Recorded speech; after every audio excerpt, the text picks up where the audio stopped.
Sidang peninjauan kembali 6 terpidana menghadirkan 9 saksi. Mereka adalah teman Vina dan Eki, orang yang mengevakuasi Vina Eki, serta warga yang ditangkap dan dilepaskan kembali oleh Polres Cirebon Kota dan ahli penyidikan. Ahli itu adalah Komjen Purnawirawan Susno Duaji, mantan Ketua LPSK Edwin Partogi juga dihadirkan.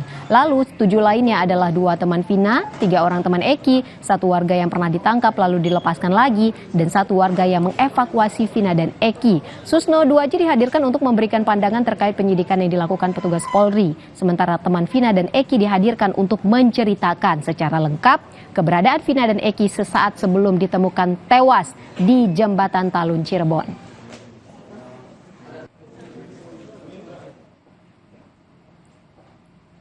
Lapas Kesambi Kota Cirebon mengirim 6 terpidana untuk dihadirkan dalam sidang. Selain menghadirkan Komjen Purnawirawan Susno Duaji, kuasa hukum 6 terpidana juga menghadirkan mantan Ketua LPSK Edwin Partogi. Edwin Partogi akan memberikan pandangan sesuai keahliannya menangani perlindungan terhadap saksi dan korban selama menjabat Ketua LPSK.